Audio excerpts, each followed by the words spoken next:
morning. It has been a joy, hasn't it? A reminder that every day is a happy day, a time for the body of Christ to come together. Bob, we want to welcome you back from your travels. I told him that there was a rush for the altar last week, so hopefully he can help us keep things at bay this week. It was a wonderful worship last week, as every week should be, to allow for God's Spirit to catch us when we least expect it and to touch our lives. Will you pray with me? Oh friend, may the words of my mouth and meditation of our hearts always be honoring to you. You're our strength. You're the one who brings us comfort. Amen. They say that appearances can be deceiving, especially when they catch us when we least expect it, they spook us, and they scare us. So this morning it's a big confession time for you. I need to let you know that I have this weird kind of awkward fear of escalators. Yeah, you know, those things that kind of take us from one level to another when we're at the shopping mall there. I don't know what it is about escalators. I've never fallen by one. I don't know if there's this kind of thing in my head that those things will eat you up or whatever, or throw you down somewhere else. I don't know if the stairs keep on going down into the basement of the store or the place wherever you're going, but for some reason I've always had this weird phobia or fear of those darn escalators. Even to this day, I'll walk up to an escalator and I'll start doing this little dance like I'm this kid about to wet my pants. Eventually I get on and I hold on for dear life on that rubber rail that takes you up to the top. And those rails kind of move. If you've ever noticed that, that's a little freaky too. Eventually I get to the top. I've come to appreciate stairs more often these days when it comes to trying to get from one level or another, but call it a fear or phobia, whatever it might be, and we all seem to have those little quirks about ourselves in that respect. And see, that's what it is when it comes to fear, is we wonder what those little quirks are in our lives, what it is that gives us that sense or element of anxiety. So we want to talk about fear in general over the next few weeks. And today we just want to talk about fear in itself, fear factor. You see, really, fear is an acronym in itself, each letter representing something else. And what it comes down to is fear means false evidence appearing real. False evidence appearing real. Fear, does that mean that the escalator is going to chew me up and spit me out on the other side? No. But I've created this sense in my head that something's going to happen if I don't get on it correctly, but it's a false evidence that I've created that just appears real in my own neuroses of life. Now, I don't want you to start stalking me, please. Don't follow me to the mall so you can see the little pee-pee dance. I don't want that to happen. However, as we come to understanding what fear is and those false evidences that appear real in our life, we can know that we can distill those elements of fear and then instill an element of hope that's available through the faith and through the love of Jesus Christ. So during the month, we want to talk about fears of faith.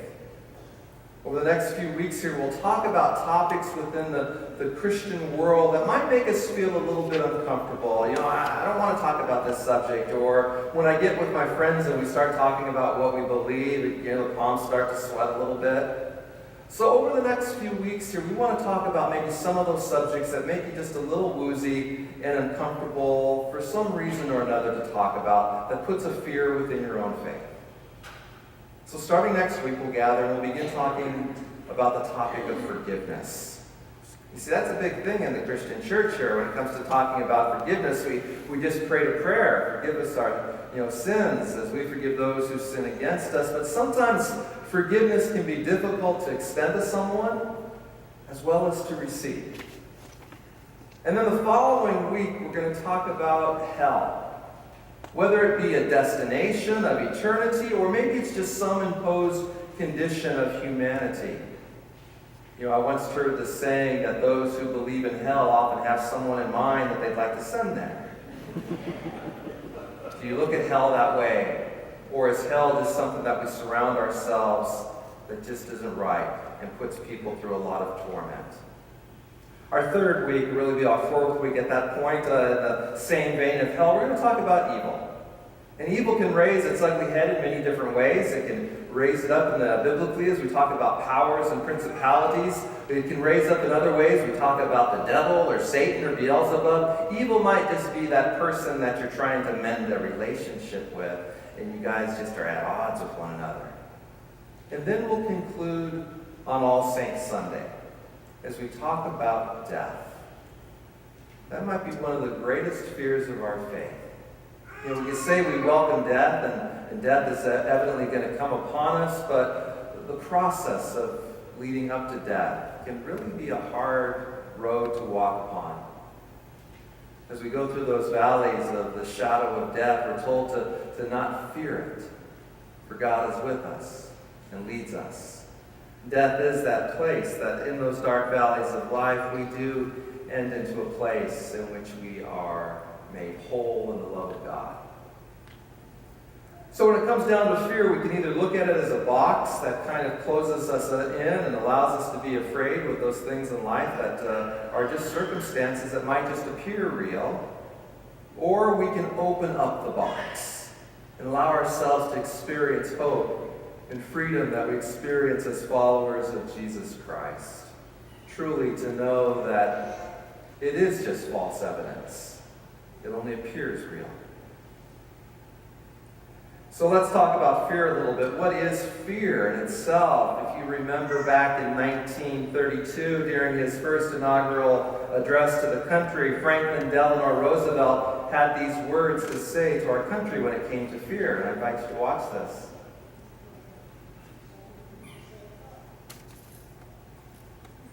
And boldly, nor need we shrink from honestly facing conditions in our country today. This great nation will endure as it has endured, will revive and will prosper. So first of all, let me assert my firm belief that the only thing we have to fear is fear itself. Nameless, unreasoning, unjustified terror, which paralyzes needed effort to convert retreat into advance. Fear is something that paralyzes and catches us when we least expect it. It is a combination of those moments or emotions that we experience in life. Joy, love, excitement, grief. And fear often elicits those elements of the fight or flight syndrome in us, these realistic dangers that occur in our lives because we have this element of fear that's occurring in our situations. Fear can get in such a way that disables us in so many different ways that it can lead to those same conditions that people experience with post-traumatic stress disorder. It can disturb the emotional balance within our very lives. We know fear is for real. We have faced fear in many different ways, whether it be the fear of, how am I going to face retirement, or a new school week, a test that's ahead of me, the words of a test that I'm waiting to hear a report on from the doctor. These pieces of fear build up in us in the sense of anxiety.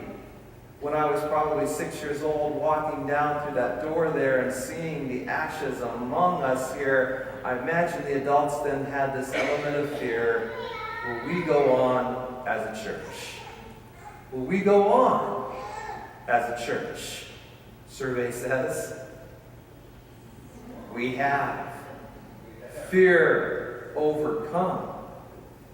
We have overcome this fear, this sense of anxiety that can control us, can keep us from moving forward, and make us doubt even our very faith. So I want to take just a moment here, a little break within the service. I want you to turn to your neighbor and share with them something that you fear. What are you afraid of? Go.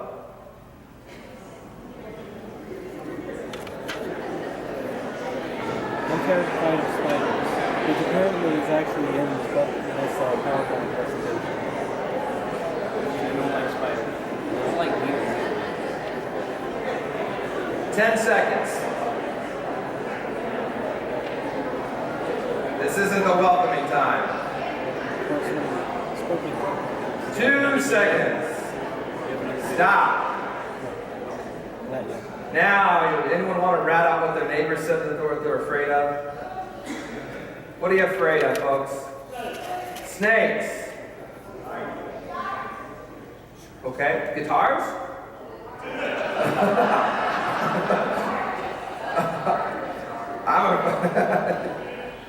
I can't hear today. The dark, thank you. Are there other fears?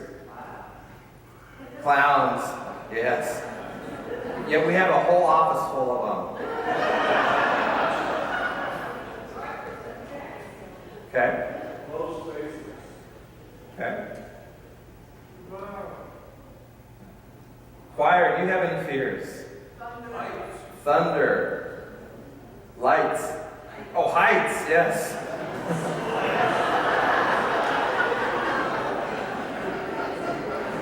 You know what I'm doing on Monday, huh? I guess selective listening works when it comes to listening to the church people, doesn't it? I'll only hear what I want to hear. How about this? There are top 10 fears that we have within the community of our nation, and here are some of them. Maybe you can help me translate what they are. The first fear that's a popular one amongst U.S. citizens is arachnophobia. Fear of spiders. Ugh. And then there's another fear called, I'm going to probably pronounce this wrong, but ophidiophobia, the fear of snakes. There's acrophobia, which I heard was not the lights, but heights.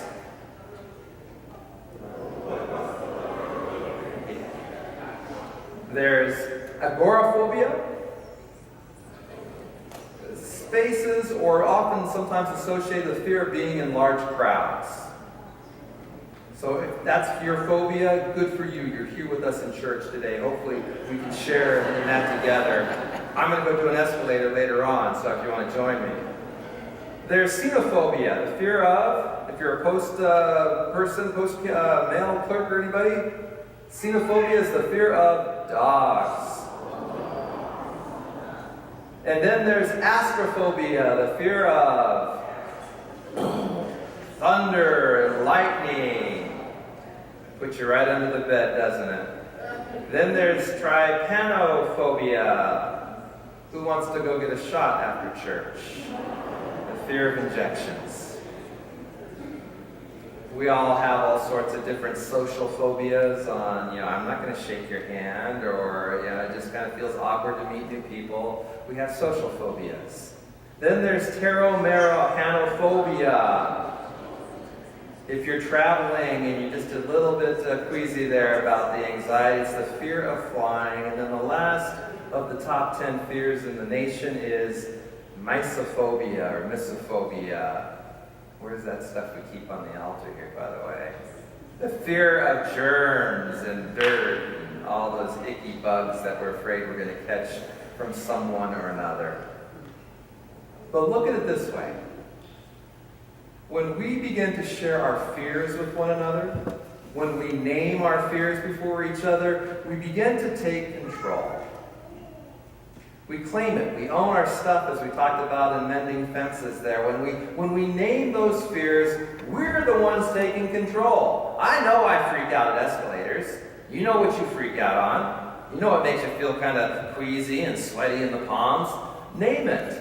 Claim it. Make it your own because it's unique. And for you, then you can begin to overcome it in that respect. You see, when we start to name our fears, we begin to realize these things that we call false experiences that appear real. You know, that spider is only this big. It's not this big. Or the heights. Do you know your feet are closer to the ground than your eyes? I think that's the big problem there too, is we think we're really up there. All of these little experiences that really, there's some truth to them, but they're kind of false and they just appear to be real at that. I know as a kid when growing up there, I would never let my leg hang over the edge of the bed because I didn't want the thing underneath the bed pulling me under during the night. Yeah, you all have that in your room too? I got you. And then God forbid if I leave the closet door open, because we know what lives in the closet once the lights go out. I would always close that. I would never close the door to my bedroom. I need a way to escape and get into Mom's covers in their bed there if something would jump out from the closet or start to reach up and get me out from under the bed. We all have these fears that can incapacitate us and lead to a very hard night's sleep, if no good night's sleep at all. You see, fear can be like those storms that rage within our own lives and incapacitate us and keep us from moving forward as those waves of anxiety crash upon us. We heard out of the Gospel of Mark this morning about Jesus in this storm. It had been maybe a hard day's work of teaching and healing, feeding people, and Jesus said, let's go on the other side of the Sea of Galilee to the area of the Gerasenes. So they all got in the boat there, and if you've ever been to the Sea of Galilee, it's about a mile in width. They say that the wind can kick up and waves can happen. It's not a Titanic type of wave here where we got Jesus sprawled out like this, but it's that whole element that something happened to these guys. Jesus took it as an opportunity to take a nap. And as they're sailing across the Sea of Galilee, a storm kicks up. Waves start crashing over the side of the boat there. It starts rocking back and forth. Maybe Andrew or Simon starts, getting rid of their lunch that they had earlier. It's in a situation where they're feeling doom and gloom and fear is beginning to set in. They decide to wake up Jesus. And what is he doing? He's taking a nap again. Sleeping on the job? No, maybe just taking a break. I question the significance of this storm because he's taking a nap. It can't be that bad, can it? Unless some of you, have you ever slept through a storm? Jesus is there and he's sleeping through it. The disciples wake him up. Jesus, we're going to die. And he gets up and he looks out at the storm and he tells the waves to stop, the wind to stop rushing. And the disciples have this sense of relief. They're not going to fall over and drown. They get to the other side and they're wiping their brows off and they're collecting themselves. And Jesus looks at them, and in the translation we hear this morning, Jesus says, "Why are you such a bunch of cowards? Don't you have any faith at all?" And that's what happens when we allow fear to take control of our lives here. It sucks the very faith out of our lives. Now, don't mishear me here. Often when people say that you have fear in your lives, when you're experiencing doubt, the people are ready to point the fingers and say, well, you don't have any faith. If you just had a little bit more faith, you wouldn't fear the situations that are ahead of you. Baloney. We all get scared. We don't know what the unexpected is before us. I think fear reminds us of the importance and significance of faith in our lives. It reminds us that with our faith, we can get through our fears. We can claim what ultimately is real and what is before us. You see, in the end, the disciples discover that even the wind and the waves obey the voice of Jesus. The words of Jesus calm the storm. And that's how we too can maybe have those storms dissipate and experience a sense of calm in our lives too, is to allow the words of Jesus to speak to those waves crashing in our lives. Be gone.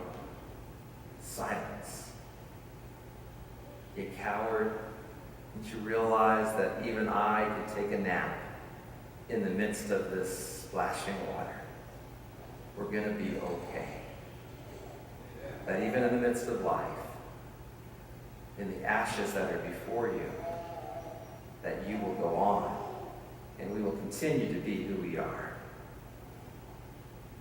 So there are a few steps, a few things we can take away here. What do you want to put in your pocket and take with you through the week here to start pondering this element of fear as we start talking about our fears of faith? Well, there's four things or four observations that Jesus provides for us. He wakes up, he stands up to the fear. He surveys the situation before him. What is the experience that's appearing real? And then after he looks at that, he names the fear. It's just a wave. Or it's a drop of water. It's a little bit of wind. Stop panicking. So he stands up to the fear and he names the fear, and then he speaks out to the fear. He says, you know what? Stop it. Stop crashing waves. Stop rushing winds. Stop uncertainties of disease. Stop poverty. We're going to get through this. And then the fourth thing that Jesus seems to do is he charts the course. He reminds the disciples the direction of their destination. And they get to the other side of the Sea of Galilee. And chapter 4 ends right there, because if you begin to read chapter 5 in the Gospel of Mark, you'll find that Jesus meets a man on the other side who, for all intents and purposes, would have been considered someone with an extreme mental illness. Someone troubled by his own waves and storms within his own life. And the next thing Jesus does is help to calm the raging storm in his life.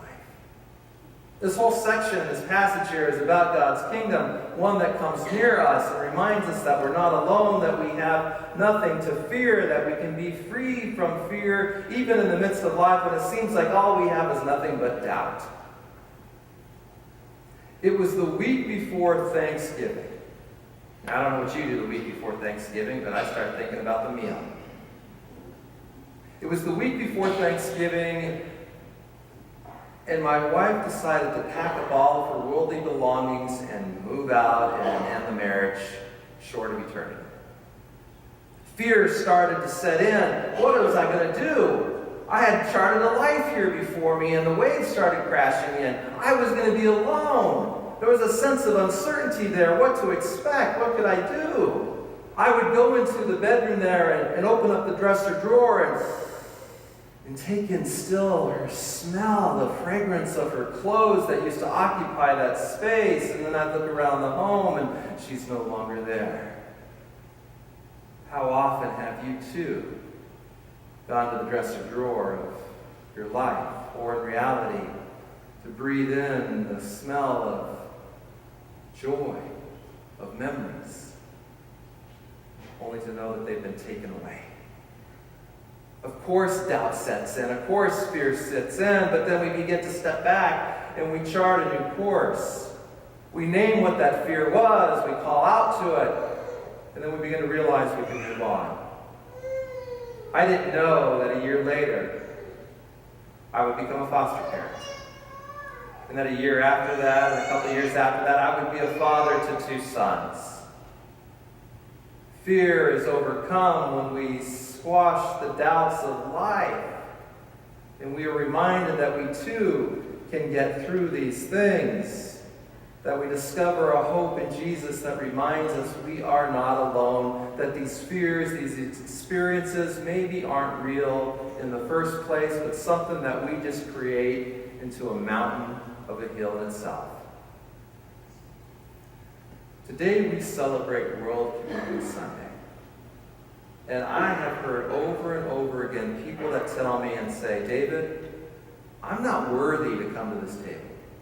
I'm not worthy to receive the bread and to partake in the cup, to participate in communion. I'm nothing. And I said, you're kidding me. Yeah, we all feel like we're not worthy. That doubt sets in. But the hope of new life, the one that we experience as followers of Jesus, to walk in this way of love, of hope, of peace, of joy, reminds us that we all are worthy. That's why this is an open table. It doesn't say members only. It doesn't say Methodist only.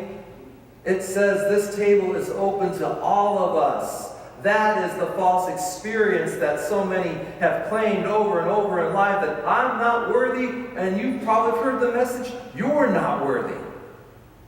We don't like those type of sermons that have 10 fingers pointing at you saying it's your fault. I'm sorry, sweetie. I don't like loud noises either. I'm about to hush.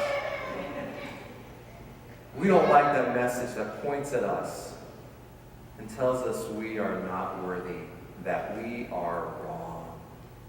And so we gather in this space to look at that fear that we've created and say, this is a false experience that is not real. The one that is the one that brings us together as brothers and sisters in faith. The one that allows us to go across the water, to look at our fears in faith, and to really say what's real is the hope and joy that we experience as the body of Christ. Let this be so. We'll see you in church. Let the people sing. Amen.